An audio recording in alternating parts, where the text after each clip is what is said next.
We're back. After an exciting first season, Top Tech Voices returns with fresh perspectives, deeper conversations, and even more inspiring voices from across the industry.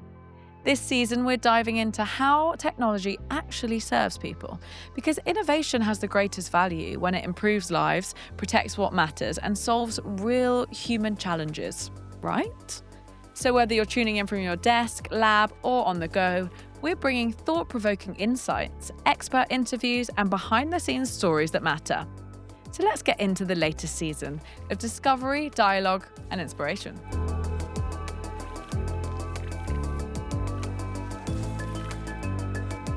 Today, we're talking brain tech and consciousness.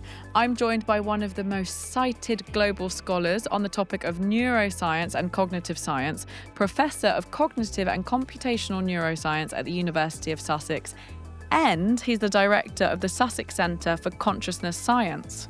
He's been called the most interesting person to talk to about consciousness, so I'm excited. Welcome, Anil Seth.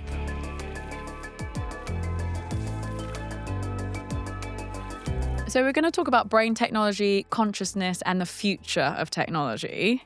But in your research paper, I feel like you pushed the importance of being human. Is it fair to say that to really understand consciousness, you need to understand what makes us human? And if so, what is that exactly? Nice question to start with. These questions about what's the nature of consciousness and what it is to be a human being, I think they're very intimately connected. I think they also come from the same motivation, which is we all want to understand ourselves better, who we are, what role we play in this vast tapestry of nature. Being human is one way of being conscious, and every body is different anyway. We all experience the world in our own individual, unique fashion. But the way in which human beings are conscious would be different again from other animals. So it's a really fascinating question. I mean, we humans, we're used to putting ourselves just by definition or by some sort of species arrogance, we put ourselves at the top of every pile and we think of ourselves as special and apart and distinct from the rest of nature. Historically, we've always done this. Actually, consciousness is probably the one remaining phenomenon that many of us still think makes us separate from nature. That we now understand that the Earth is just on a backwater galaxy somewhere out in the distance edge of the universe, and we know that we're related to all other living creatures. We're not sort of special, created, of a different kind. But consciousness still seems difficult to relate to our physical nature, the brains we have, the bodies we have. By chipping away at that problem, I think we close this one remaining gap between what we might think of being human means as being separate and what being human really is, which is being part of nature. So the two are connected. And underneath that, there's some fascinating questions about really what is distinctive about the human mind. And there's some very cool research there. And language might be one, but there are many other things too. That's why I asked you earlier, the more you study consciousness, do you become more spiritual? Because correct me if I'm wrong, what I kind of just heard you say there is we are all one. No, I don't think so. I think we're a very social species. Mm-hmm. So when I think about what it means to be an individual human self, like me, Anil Seth, part of it is very constrained to the body that I have. I experience the world from a first-person perspective, somewhere where my head is. I know that this object in front of me, these hands are my hands, they're not your hands. But another part of the experience of being me is intimately connected to others. I feel in some way that my sense of self is refracted through your mind and through the minds of other people who know me, who I interact with. So there is a sense in which we're much more social, much more collective than maybe some other species. But it's not that there's just sort of one consciousness and we all tap into it somehow. But you said we as humans think that we have consciousness that other parts of nature don't. Would you count yourself in those humans? I count myself as in the group that thinks that consciousness is not everywhere. So consciousness, I think we should maybe just define it. Yeah, It's the please. having of Yeah. experience. It's very simple. I mean, Mhm. it's both the most familiar thing for all of us. It's what returns when we wake up from a dreamless sleep. It's any kind of experience whatsoever, the redness of red, the taste of a cup of tea, um, the thought that you might be having. Any experience counts as consciousness. Now, there are some views in the further reaches of philosophy that might say consciousness is just fundamental, it's everywhere, it's like mass or energy, and it sort of comes together in particular ways in human beings. I don't really sign up to that. I think consciousness is a property of the kinds of things we are, the particular kinds of living creatures that we are. And not all things in the universe are conscious. Human beings are, many non human animals are, though we don't yet know quite which. And then there are big open questions about whether consciousness exists beyond living creatures. You know, maybe in AI, maybe in other things, who knows? Mhm. Well, you've said that understanding the biological basis of conscious experience is one of the greatest challenges for the 21st century.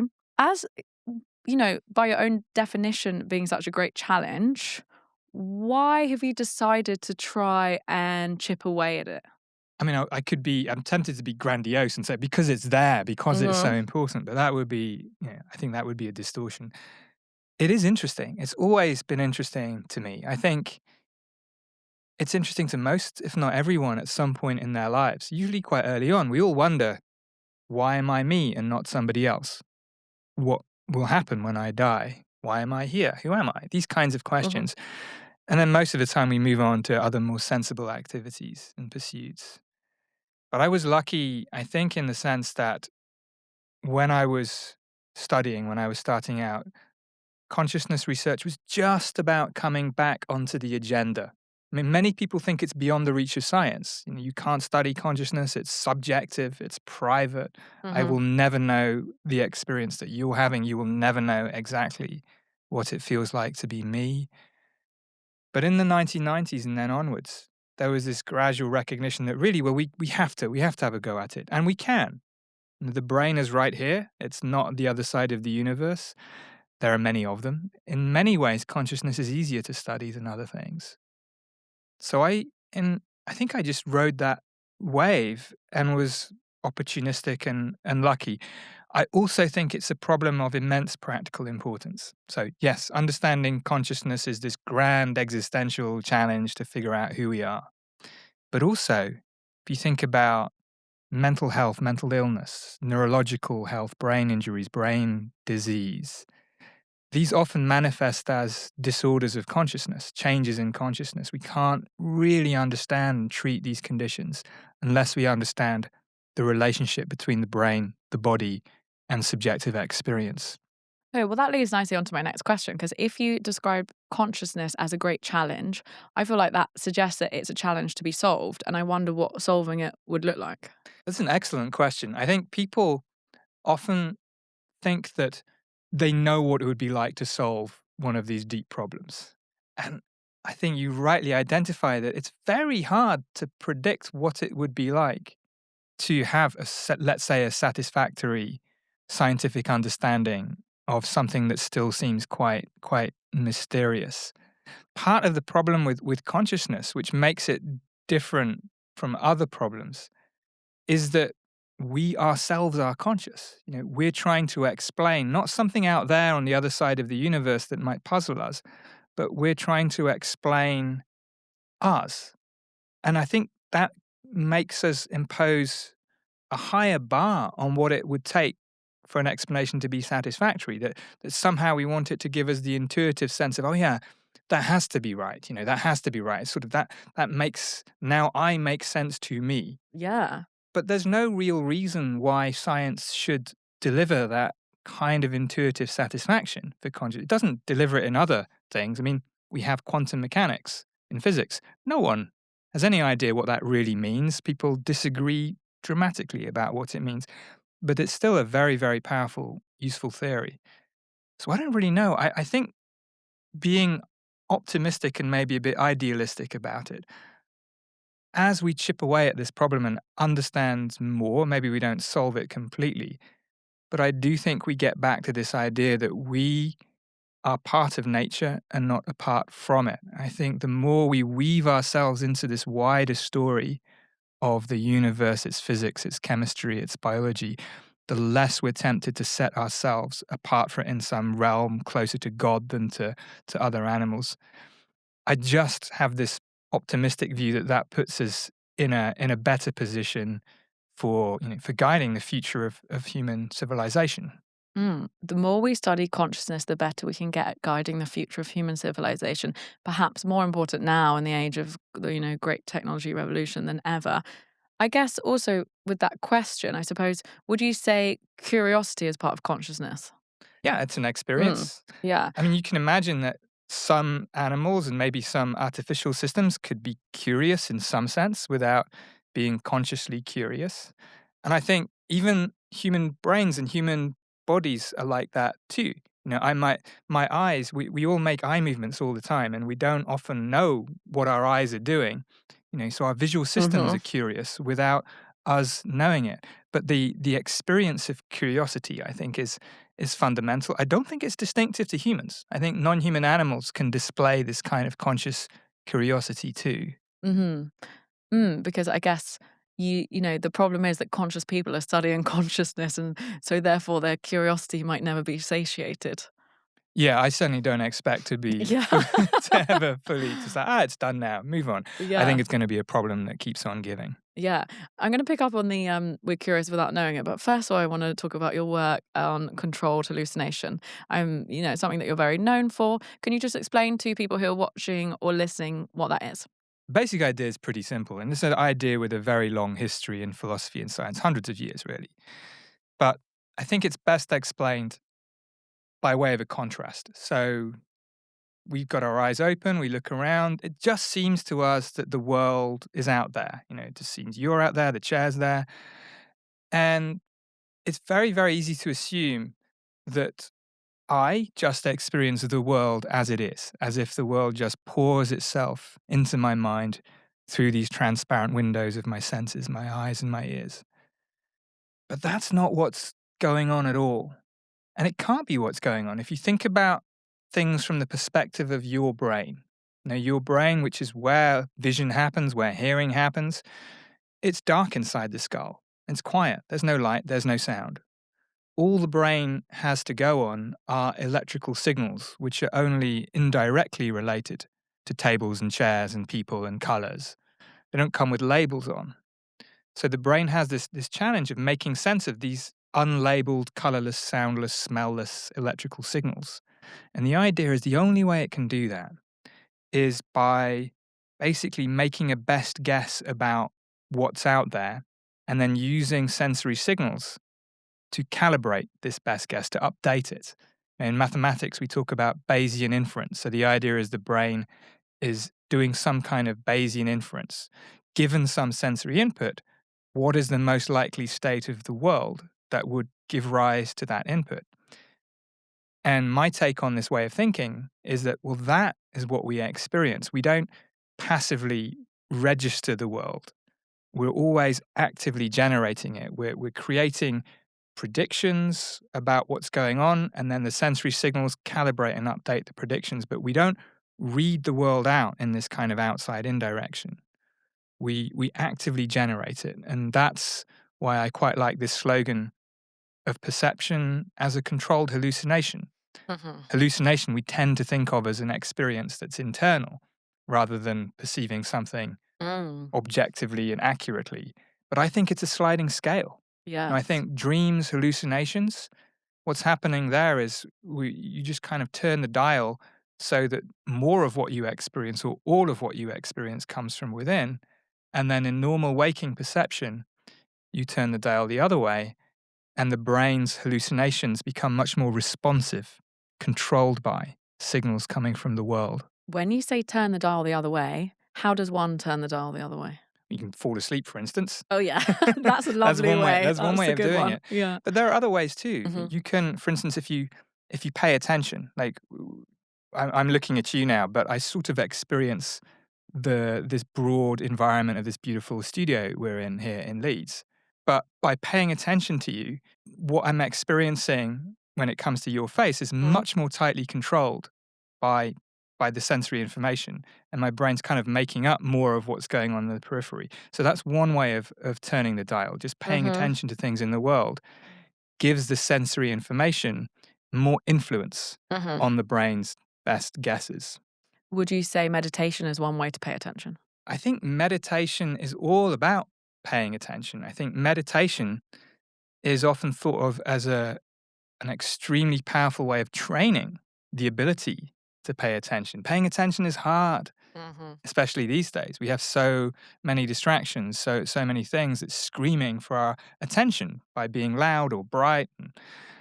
And meditation, at least in many practices, and I say this as someone who's really not a disciplined meditator at all, but many practices are just about noticing your own mind and brain in the act of paying attention so that you learn to exert more control over it. Mhm. So I love this idea of controlled hallucination, but it made me feel two things. I think on one hand, as you're talking, you could say, well, if everything is a controlled hallucination and all of us are experiencing things slightly differently, there's a freedom in that. Like nothing is real, tra la la la la. But then on the other hand, it's really difficult for the ego to get your head around. If nothing is completely real and you're only imagining everything, I think, that's difficult for the ego.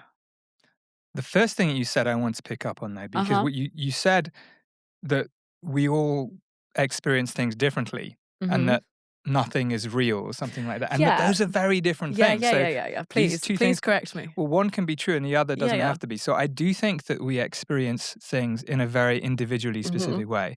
And this, in fact, is something that in my research group, we've been looking at a lot. And we've a big study with 40,000 people to try to understand the nature of what we call perceptual diversity.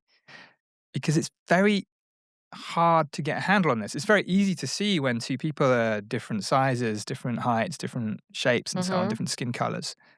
But if you and I looking, let's say, at this plant on the table, are we experiencing the same green? Is Mhm. your green my green? And often people just say, "Oh, who knows?" But there are ways to measure this. We can get a handle on, is your visual world similar to my visual world?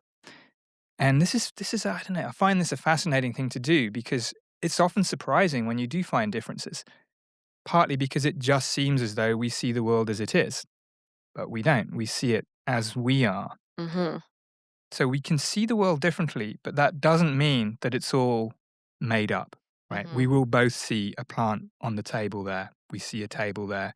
There's a sort of overall consensus for, you know, brains that are functioning relatively normally or normally that we will experience the world in ways that it's useful for us to experience. If a car's coming down the road, Mhm. my brain better signal that somehow in my experience, otherwise I'm not going to live for very long.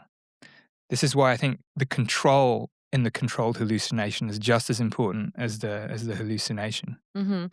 I guess earlier when you said the study of consciousness could contribute to the better running of society, is that a point to articulate it in that if we can understand why people have different perceptions of things, we can understand each other better. And I feel like right now, like specifically, we're really polarized.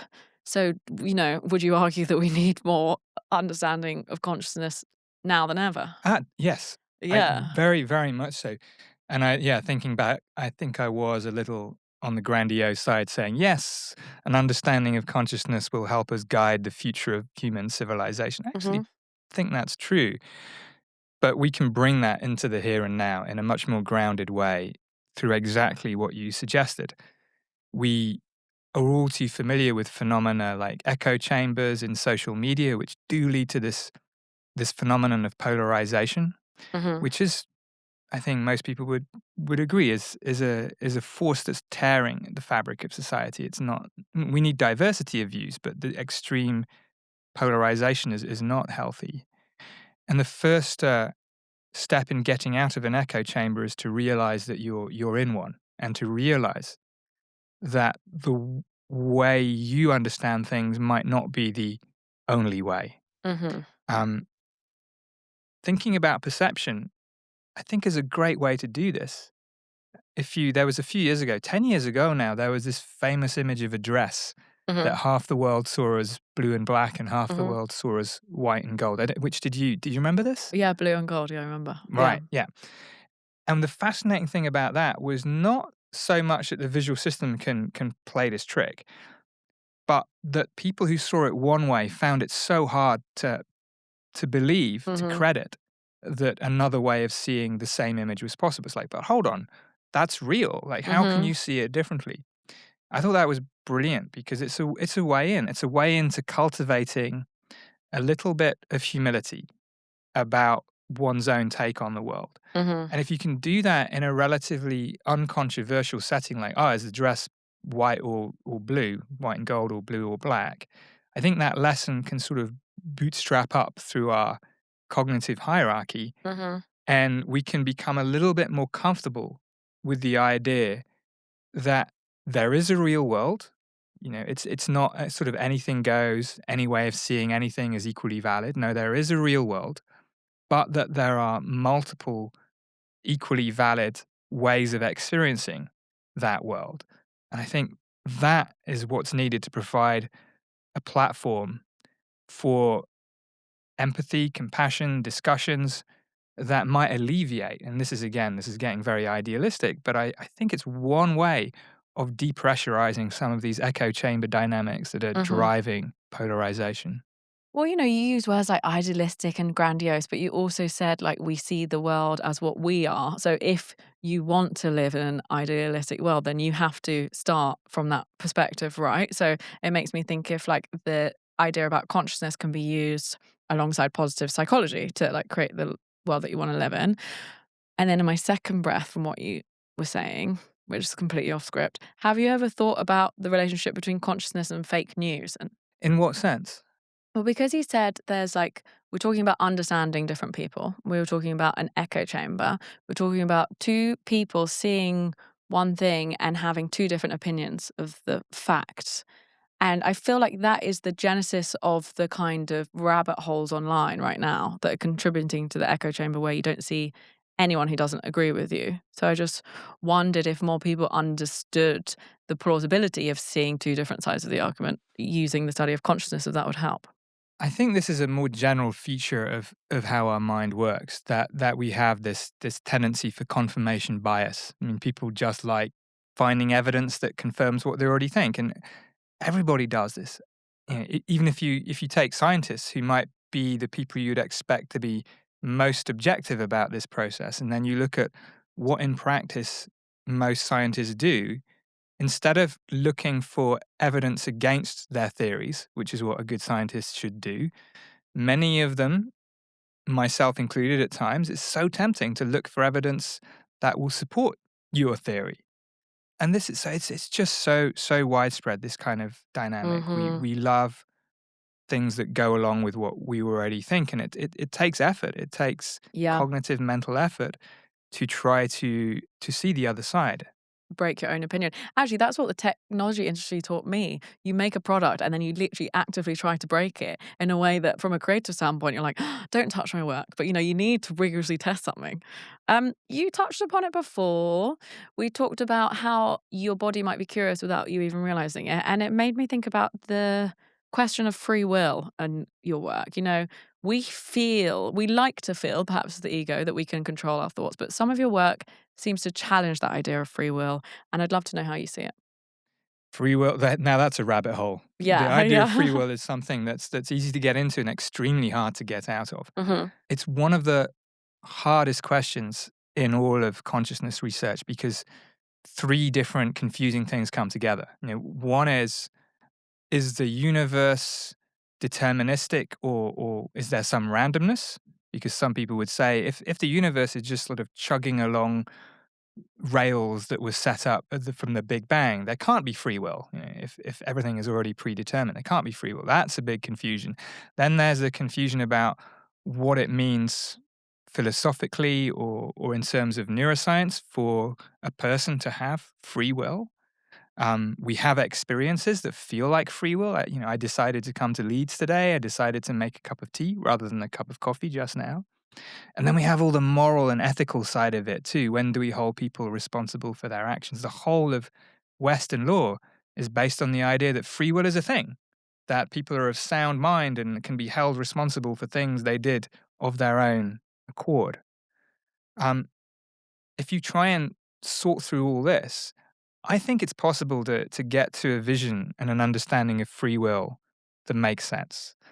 And very, very roughly, the idea is that we human beings and other animals too, we're complicated creatures. We can, at any given time, there are lots of possible things that a person can do. Maybe it's all been determined forever. It doesn't really matter, but we're complicated creatures.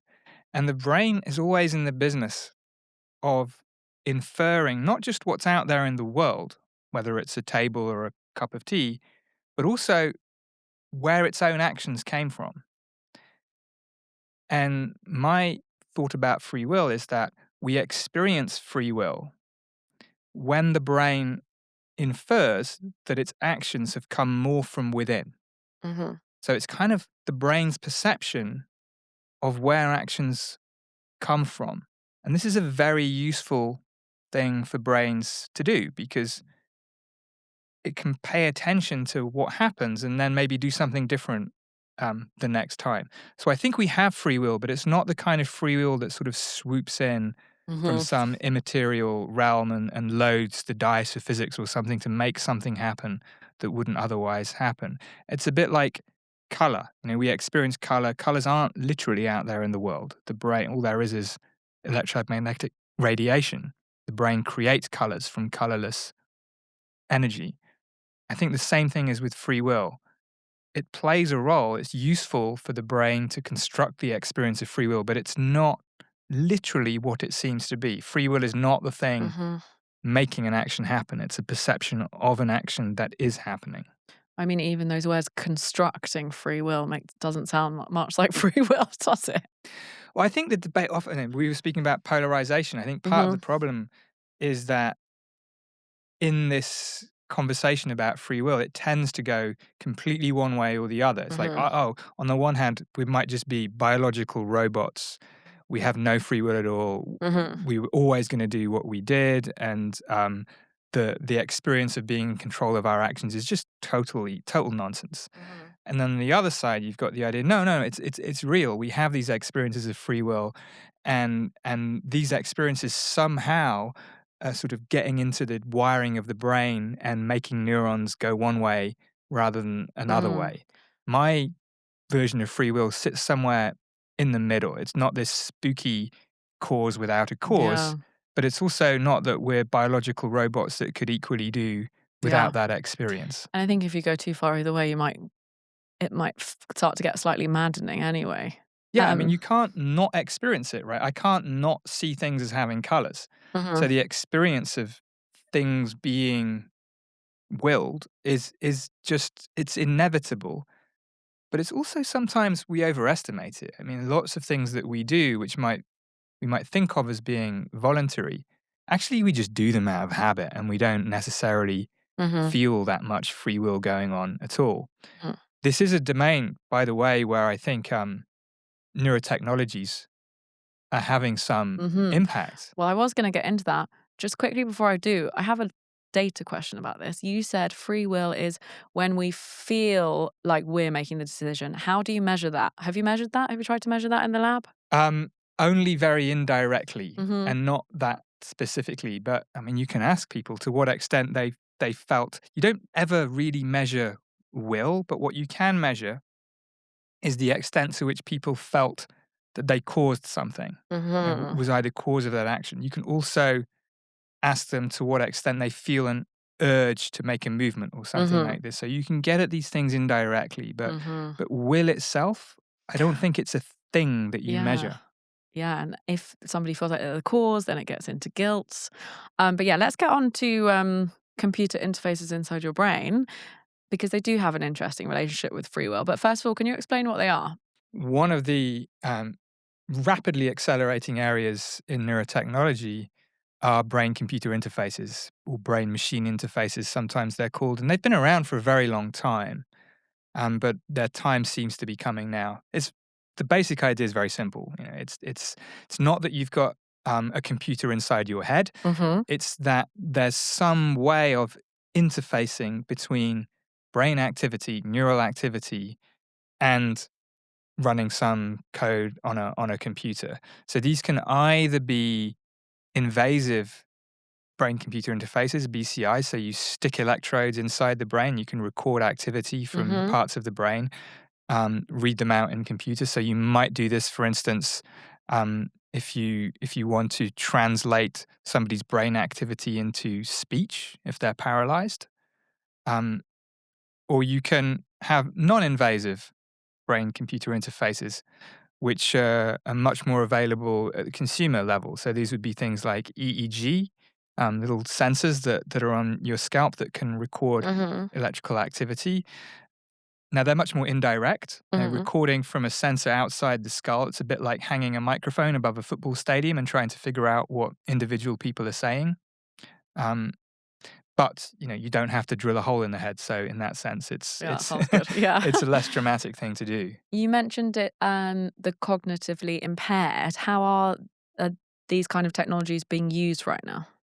The original, and I still think by far the most important application of brain-computer interfaces, at least the ones that involve a hole in the head, Mm-hmm. are mainly for neurological disease or trauma.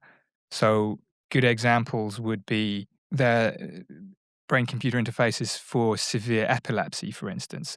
So this actually highlights that BCIs can work in both directions, especially if they're inside the brain. You can read out from the brain, and you can also write into the brain. You can stimulate the brain as well as record from it. Mm-hmm. So for things like epilepsy and Parkinson's disease, you can develop quite effective treatments that might detect when an epileptic seizure is about to start and stimulate the brain to put it out before it gets going. Parkinson's disease, similar. There's an amazing demonstrations of people who have very extreme tremors. They're shaking all over the place. They could no way hold a cup of tea. You turn a deep brain stimulator on, and they can move perfectly smoothly. Mm-hmm. Now, the computer side of these can be quite simple in this case. What's happening now is that the algorithms that process the data that either come out of the brain or that go into it are getting more sophisticated and more combined with innovations in AI as well. So now, some of the most recent examples that really blow my mind were there was a group at Stanford in the US. They took someone who was paralyzed, but completely paralyzed. They couldn't speak. But by recording activity from within their brain and using machine learning classifier algorithms to train a system that could then translate neural activity into speech. And now this person can communicate something like 80 words per minute, something like that, which is not bad at all. Yeah, I mean, it's completely amazing. I think to most people listening and watching, it sounds absolutely fascinating, but it feels like sci-fi. I know, you work and study this every day, but how close are we to this becoming reality? Like, how many people listening who have family members with Parkinson's are going to have access to this stuff? And when is it going to become more ubiquitous? It's so for clinical applications, it's available, but it's still not super common, right? And this is partly because it does involve brain surgery, and that's Yeah. that's really not something to Uh-huh. take very lightly. There's lots of engineering challenges when you talk about inserting things into the skull, into the brain. So quite rightly, I think it's something that in general there's a lot of caution over. Brain computer interfaces that can just read out and do things, with EEG, maybe these are much more accessible. They're not useful for things like controlling Parkinson's, but they might be more useful for decoding thoughts, for instance. But they're still not really there yet. I think part of the problem, the reason it sounds sci-fi is part of it is the language that we use. So often BCIs are described in terms of um, mind reading, reading people's thoughts, or maybe implanting thoughts, implanting information. In practice, existing BCIs are often simpler than this. They might be be able to read brain activity, but then one has to interpret that, make sense of it. And on the other side, you might be able to stimulate the brain, but you're not really writing in directly memories. This is still, I think, more in the realm of science fiction. You can do versions of it in non-human animals with clever techniques like genes that can turn on and off with light and so on. Um, but the idea of having like a high street BCI shop where you go in, you get a new brain computer interface that can Hmm. suddenly read out with high accuracy everything that you think, that's very much in the realm of science fiction. But at the same time, I've seen you talk and think about it. So I guess, it can't be that far away. You talk about what it means for data privacy if everybody can read our thoughts. But is it a real possibility that healthy people are going to start using brain computer interfaces first and foremost? I think it's inevitable, and it might not even be by choice.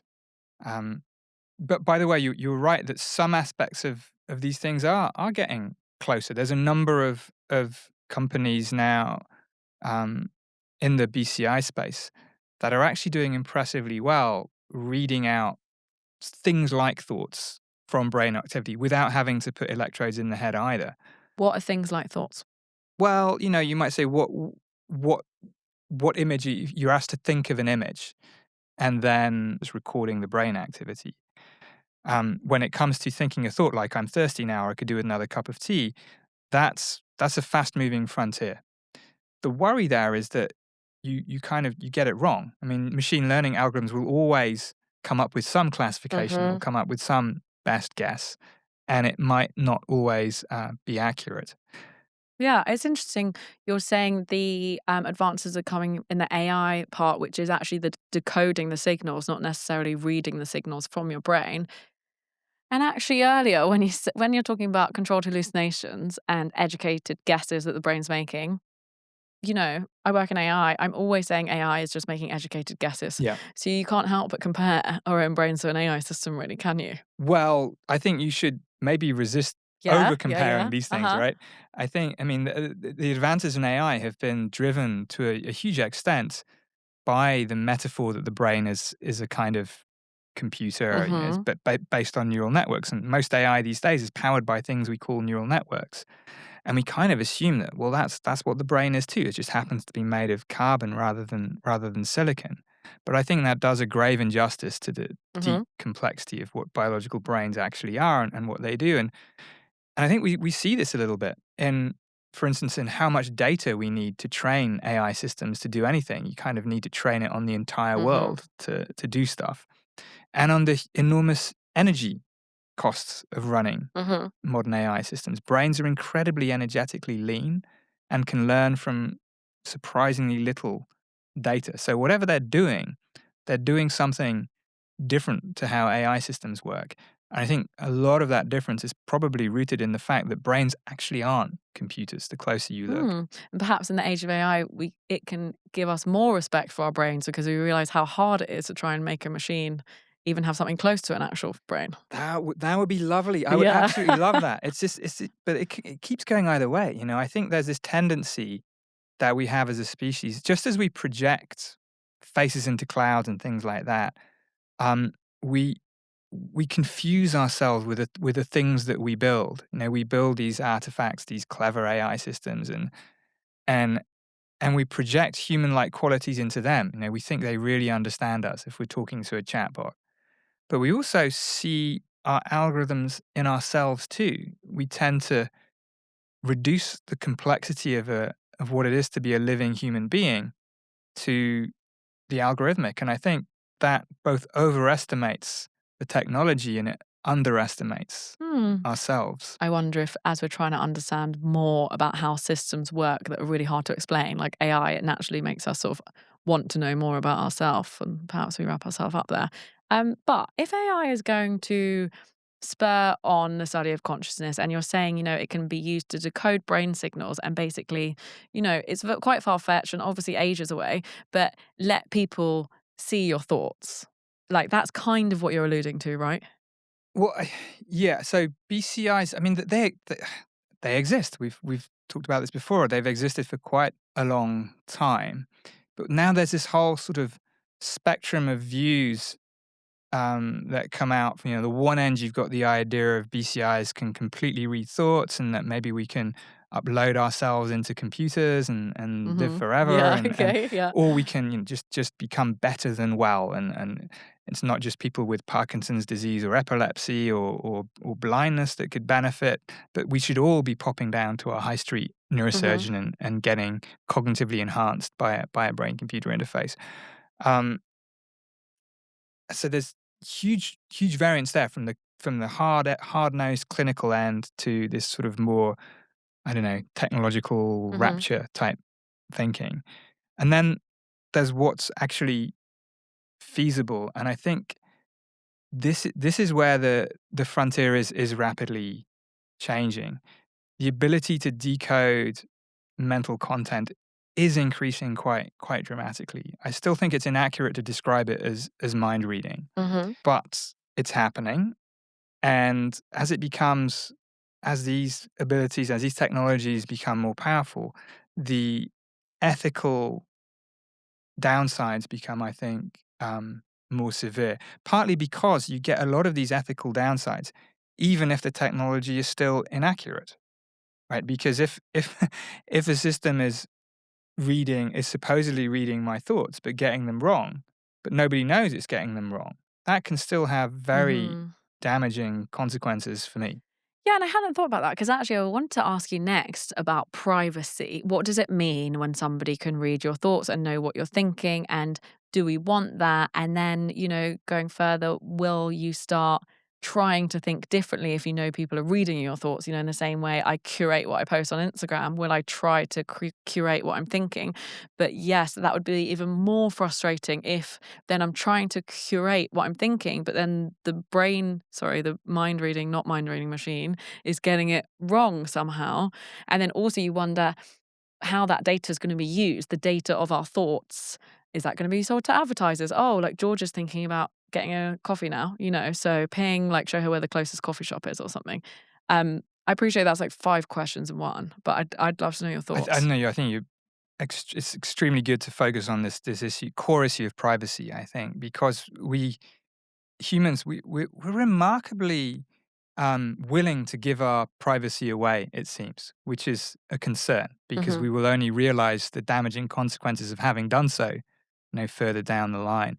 There's this one story I always remember about, because you mentioned the marketing thing. There was an example of a company.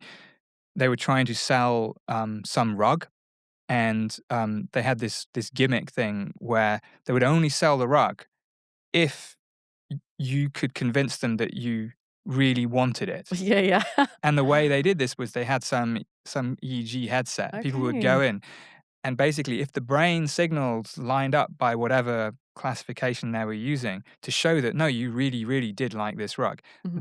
then you could buy it. It's clever. It's clever. It's like Yeah. it's disturbing on many levels. Though it's like Yeah. wow, and people actually bought the rug on this basis. But also, people were just queuing up to give away their neural data. Ah, see, I wouldn't have even thought that I'm giving away my neural data because it's packaged so well as sort of gamifying and competition. Exactly. Yeah. Which is how social media started as well, right? It's Mhm. the same thing, same kind of dynamic. And these EEG sensors, of course, having a hole in the head is something you would notice and probably not do, even if the rug was very nice. Uh-huh. But um, external brain reading devices are going to be much more common. So I would not be remotely surprised if new generations of in ear listening things, AirPods and the like, had embedded EEG. You know, Again, you could make it useful in some way. That the EEG, for instance, could monitor whether you're fatigued or not, and do something useful about that.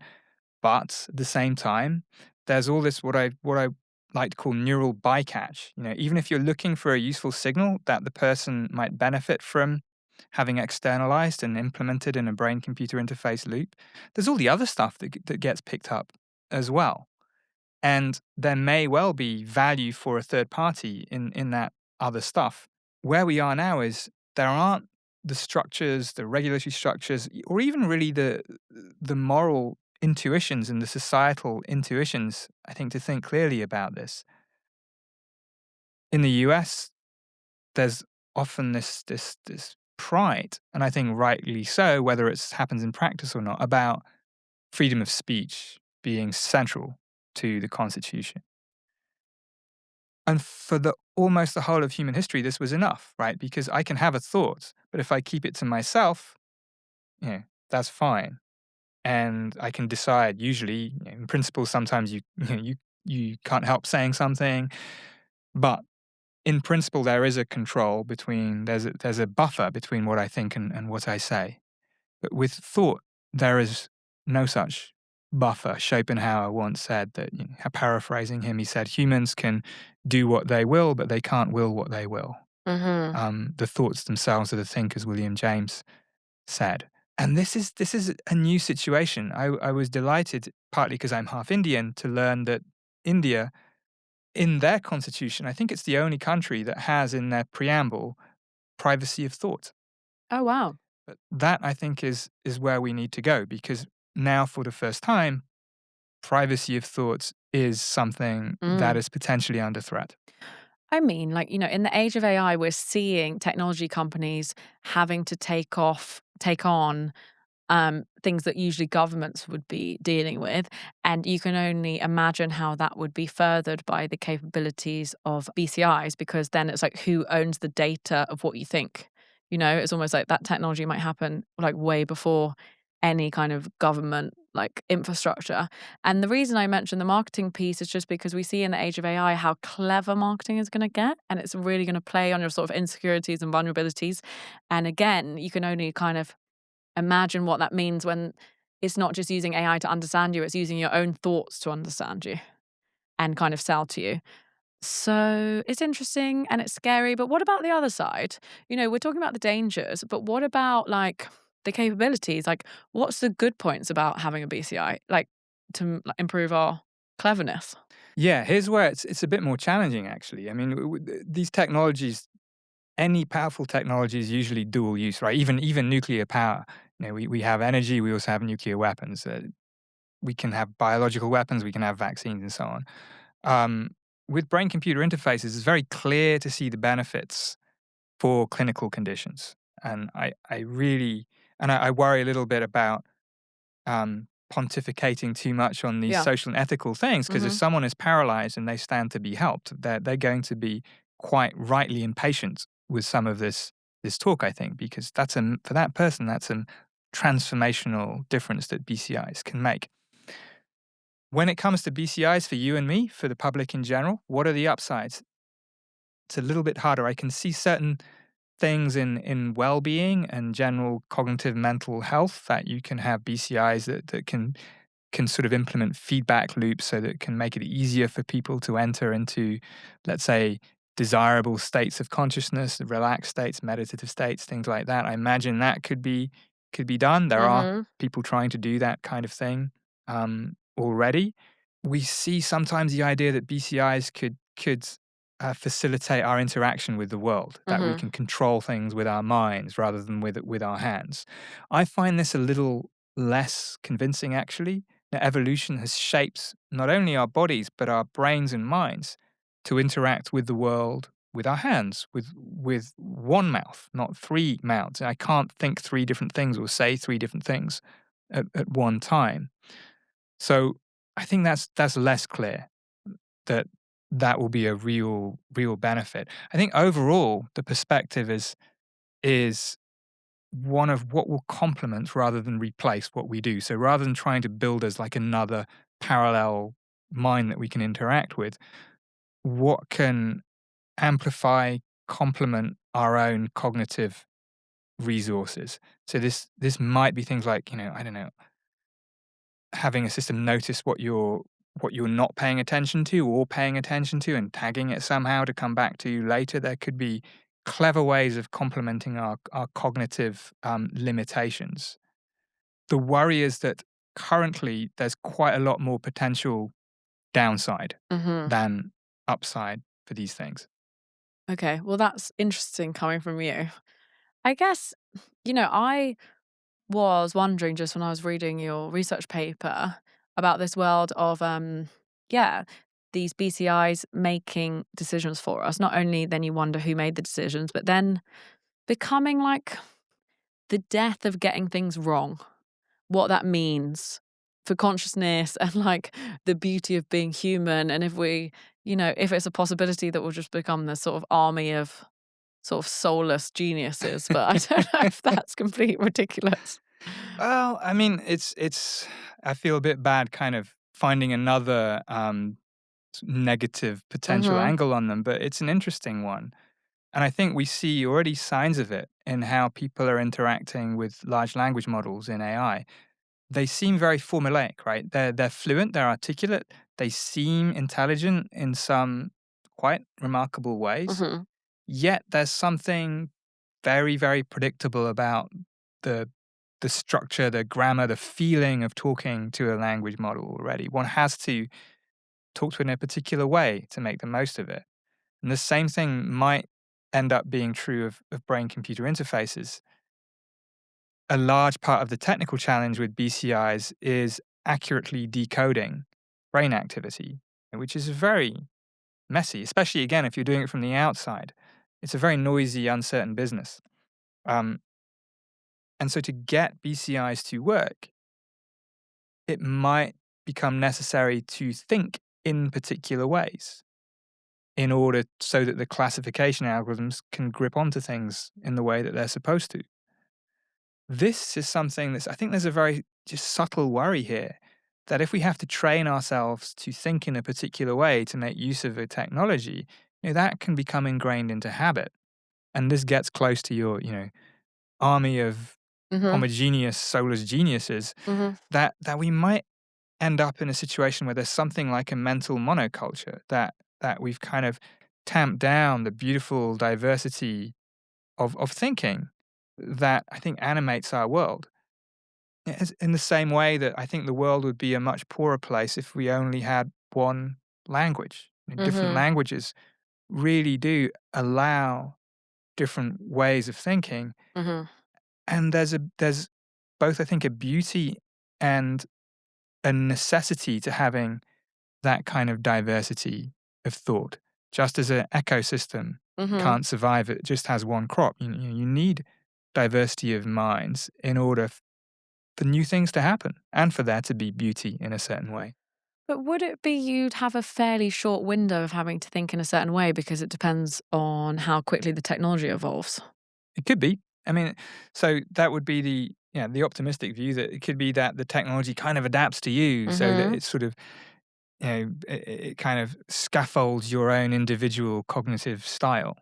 That might be, but I think this is precisely why it's the right kind of question to be asking now, because that depends on how these systems get built, how they get designed. It won't happen by accident. If we do want systems that are like that, then they have to be built to be like that. And there might be an economic thing here, which is that maybe we can have these kind of individually tailored BCI systems if you've got Mm-hmm. enough money to go to a Yeah. high-end BCI shop, just It's, as you can go to Savile Row and get it's, your own suit. it's going to be great for financial equality. Right, but for Yeah. for people who can't do that, then you get into, I think, again, who knows how likely this is, but a conceivable situation is you do have accessible BCIs, but at that kind of mass market end, you have to enforce a mental monoculture, and only if you have the money can you have the luxury of thinking in your own way. Yes, which is terrifying. We hope in the age, in the technological revolution, that it's a democratization technology, across the board rather than the other way. But of course, those are the concerns. I think there's so many micro decisions that are getting made now that we have no idea how they're going to be used on a macro level. But saying that, I feel like you're excited about the future of technology, obviously, from your work. But I know the latest things we're talking about is artificial intelligence, right? And are you excited about the intersection of AI and consciousness? Yes, Yeah. and also slightly terrified. Mm-hmm. I mean, technology in general has been it's just been such a ride in my lifetime. The amount of technological development and the amount of benefit that's brought to myself individually and society has just been amazing. In neuroscience and understanding consciousness, this is true. It's so evidently true. our ability to look at the brain, our ability to start to model and understand such a complex system. I mean, these things have just come on leaps and bounds. With AI, I think we stand at a particular point now. AI has become, it's saturating society in a way that it really wasn't. My PhD was in AI in the early 2000s, and that was during one of the winters. So Hmm. it wasn't really on anybody's lips then. It wasn't able to do very much. And now, whether we recognize it or not, whether we use a language model or Google Maps, it's everywhere. I think it is exciting. I think it's going to provide us with new ways of thinking. It can be mind expanding in a very productive sense. But I think the same lesson applies here too, that we need to design AI not to outsource our thinking or to replace our thinking, but to complement and amplify our thinking. And a worry I have is that because a lot of our conception and discourse about AI is guided by science fiction, which can be brilliant. Science fiction often highlights some of the problems we face the earliest, but it also often portrays a view of AI that's very much in the human image. I think if we're sort of stuck with that baggage of building AI that is maximally human-like, and when people talk about AGI, that's what they're talking about, AI with the general cognitive competence of a human being, then I think we're implicitly going down this track where we're building systems to replace us, not to be usefully different from us. I agree. How do you think it can be used to enhance our capabilities rather than replace us then? Well, I think that AI systems, just because we can build them, they can be built to just not have some of the limitations that our minds have. In this way, it's sort of an extension of dictionaries, encyclopedias, and the internet, Mm. and so on. So, if I converse with a language model, the nature of the conversation, I think, is really impoverished compared to a conversation between humans. But at the same time, the amount of information that the language model can draw on is vastly more. Yeah. Um, so there's that reach, that kind of informational reach is very impressive, and speed. Mm. Um, Memory is another thing. It would be terrible for us to remember everything. There are some interesting neurological stories about people with exceptional memories who have terrible, terrible times. But it's sort of helpful also not to forget things that we need to remember. So I think there are areas where cognitive limitations that we have can be overcome, but we also need to be careful because sometimes those limitations are there for a reason. And even with memory, I'm quite glad I grew up in time before social media really took off, so that social media does not remember everything about my life. And it just happened, and that's Hmm. more or less gone. Um, Living in a world where everything is recorded, absolutely everything, I think will be psychologically difficult for people too. Yeah, definitely. And I wonder about future generations. Looking back at us and the future of social media, and actually, I was reading a theory yesterday about the future of the internet, where AI agents will use the internet for us, and the internet will be kind of a library and we'll be more free to live in the real world. Um, but really, I asked you that question because I feel like you want people to think about not just what we can do with our brains and computers, but what we should do. And if you had to leave the listeners and viewers with a few thoughts, what do you think we should be doing? I think the overall perspective that crosses brain computer interfaces, AI, social media, cars, whatever you want, is we want to build technologies that complement, not replace us. This is especially true when it comes to technologies that have to do with the mind. And when we do this, I think we want to think about building technologies that allow us to express our human nature and our common nature as living creatures with other animals, and as part of this sort of this living planet. Um, there was a quote from David Krakauer, who said we should, if we're going to build tools, and I think it's best to think of AI systems, BCIs, as tools. If we're going to build tools, we should build violins rather than forks. Oh, that's nice. Yeah. Well, it's like especially I think in Silicon Valley, every technology starts with something fun. I think that's dangerous in the age of Sora, for example, which is AI generated social media platform, which just creates loads and loads of fake content. But of course, we want the technology to start as something fun and then we backwards engineer it into being useful, which I guess is what that violin quote gets to, right? Also, it comes back to curiosity and play. Many new things are generated just because we can and just because it might be fun to do it. This is actually how a lot of science gets going too. You do something, you don't know where it's Yeah. going to go. You don't know what you're going to find. So I think that's definitely true. But at some point, we need to pay attention to where these things are going to, because we have a choice as well. I see this in AI as well, that sometimes there's this sense of inevitability about where AI is going. And it's just a question of whether we go faster or we slow it down. You have people saying we should stop or we should accelerate. But implicit in that is that we're just on a track. We're on one train track, and the destination is the same, which is AI that's basically like us or perhaps super intelligent. I think we need to just take a beat and realize that the future has not yet been written. And as exactly as you said, we should think more about the kinds of technologies that we want and also the kinds of things that we really don't want, because it's also not too late to avoid going down the wrong paths. That's nice. So I guess having a bit more optimism and a feeling more of a sense of autonomy. With that in mind, what do you think that specifically electrical engineers can take back with them after listening to this about consciousness and put into their own work? So I remember studying electronics when I was a teenager, and I'm slightly intimidated by a book called The Mhm. Art of Electronics on the table here, which I don't think I've seen since 1991. Um, electronics is thinking about that very specifically. I would say one of the underappreciated aspects of the brain is its nature, not as a digital computer, let's say, but as a system of analog electrical and chemical components. There's been this temptation to think that the only thing that matters about the brain is its ability to implement algorithms, to do computations in some sense. And I think we sometimes forget that the idea of the brain as a digital computer, that's just a metaphor. It's not the thing itself.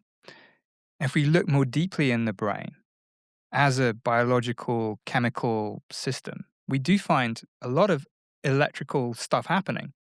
Neurons are wired to other neurons. And if you really try and think, what kind of technology is that like? I think you th- you start thinking less in terms of a digital computer, which where what it does is in principle very separate from what it is. That's kind of the founding principle of classical computers. And it's more something like an analog computer, which is continuous, it's noisy, it's graded, it's a bit messy here and there, and it's much harder to separate what it does from what it is.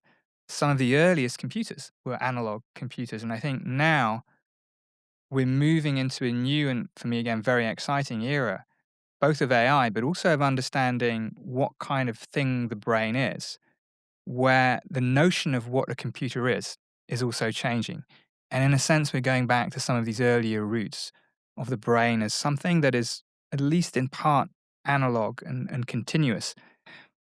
And this is actually much closer to the sorts of electrical circuits with capacitors and resistors and things on that I remember looking at when I was studying this. It's less the world of abstract computation and more real physical things that have dynamical properties that settle into, that oscillate. Our brain oscillates all the time.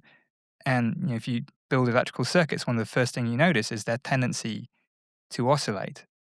So I think actually there's a new opportunity and a new synergy between electronics and our understanding of the brain and of the new kinds of AI that we will be building.